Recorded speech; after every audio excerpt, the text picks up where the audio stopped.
আজকে নিয়ে এসেছি মটর পনিরের রেসিপি নিয়ে। দেখেই মনে হচ্ছে না অসাধারণ হয়েছে খেতে? হ্যাঁ, সত্যিই এটা অসাধারণ হয়েছিল খেতে। আমি এটা গরম গরম রুটির সাথে খেয়েছি। আপনারা পরোটা, লুচি, পোলাও, ফ্রাইড রাইস যে কোনো কিছুর সাথে সার্ভ করতে পারেন।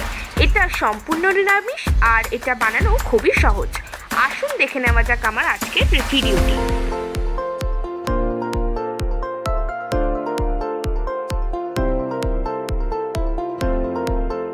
মটর পনির তৈরি করবার জন্য সবার প্রথমে আমি নিয়ে নিয়েছি 250 গ্রাম পনির।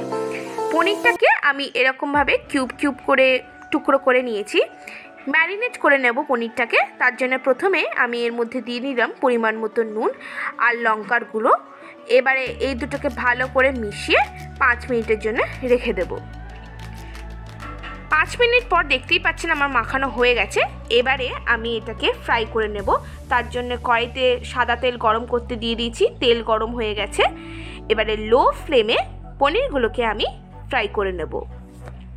যতক্ষণ পনিরগুলো ফ্রাই হচ্ছে অন্যদিকে আমি একটা মশলা প্রিপেয়ার করে নেব। তার জন্য একটা মিক্সার গ্রাইন্ডারের মধ্যে আমি নিয়ে নিচ্ছি 4টে লাল লঙ্কা, আদা আর দিয়ে দিচ্ছি টমেটো। এইগুলোর একটা ফাইন পেস্ট করে নেব। পনির ফ্রাই করা হয়ে গেছে। এবারে এটাকে আমি তুলে নেব। পনির ভাজার তেলের মধ্যেই আমি এবারে ফোড়নটাকে অ্যাড করব। প্রথমেই দিয়ে দিলাম গোটা জিরে, শুকনো লঙ্কা আর তেজপাতা। এই তিনটেকে 3-4 সেকেন্ড মতো নেড়ে যেতে হবে যতক্ষণ না এর থেকে সুন্দর গন্ধ বেরোতে শুরু করছে। 3-4 সেকেন্ড নেড়ে নেওয়ার পর যখন এর থেকে সুন্দর গন্ধ বেরোতে শুরু করবে তখন আমি এর মধ্যে দিয়ে দেব আগে থেকে পেস্ট করে রাখা মশলাটা।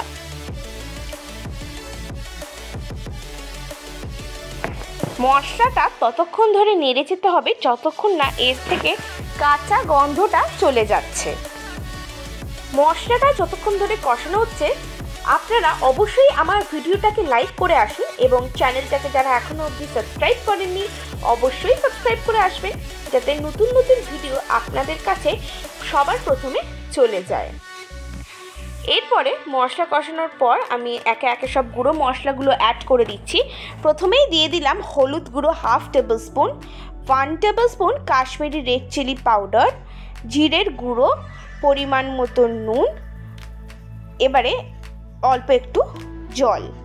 তারপর মশলাটাকে এই সবের সাথে ভালো করে একদম কষিয়ে নেব। মশলা কষানো হয়ে গেছে। দেখতেই পাচ্ছেন মশলা থেকে তেল ছাড়তে শুরু করেছে। এই সময় আমি এর মধ্যে দিয়ে দেব মটরশুঁটিগুলো। মটরশুঁটি দিয়ে আবার ভালো করে এর সাথে মিশিয়ে নেব। যেহেতু এটা মটর পনির তো মটর তো মেইন ইনগ্রিডিয়েন্ট, তো এটা দিতেই লাগবে। একটু ভালো করে সমস্ত কিছু কষিয়ে নেওয়ার পর তারপরে জল দিয়ে দেব। জলটা দিয়ে আবার একটু নেড়ে চেড়ে এটাকে আমি 5 থেকে 10 মিনিটের জন্য ঢাকা দিয়ে রেখে দেব মিডিয়াম টু লো ফ্লেমে। 7 মিনিট হয়ে গেছে। এবার ঢাকনাটাকে খুলব। দেখতেই পাচ্ছেন মটরগুলো সিদ্ধ করা হয়ে গেছে। এবারে আমি এর মধ্যে দিয়ে দেব আগে থেকে ভেজে রাখা পনিরগুলো।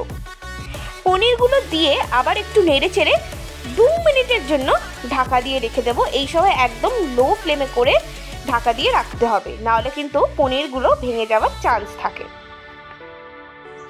1-2 মিনিট ফুটিয়ে নেওয়ার পর দেখতেই পাচ্ছেন ঠিক এরকম একটা লুক এসছে। এই সময় আমি এর মধ্যে দিয়ে দিলাম চিনি। চিনিটা সম্পূর্ণ অপশনাল, আপনারা দিতেও পারেন নাও দিতে পারেন। তারপরে আমি এর মধ্যে দিয়ে দিলাম 1/2 টেবিল স্পুন গরম মশলা গুঁড়ো।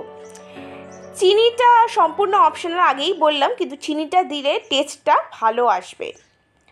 চিনি আর গরম মশলা গুঁড়ো দিয়ে দেওয়ার পর সবশেষে আমি দিয়ে দেব 1/2 table spoon roasted kasuri methi.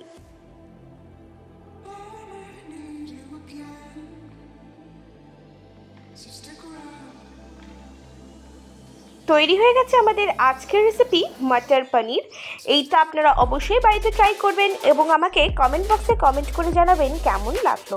ভালো থাকবেন, সুস্থ থাকবেন। আবার নতুন নতুন ভিডিও নিয়ে হাজির হয়ে যাব। ধন্যবাদ।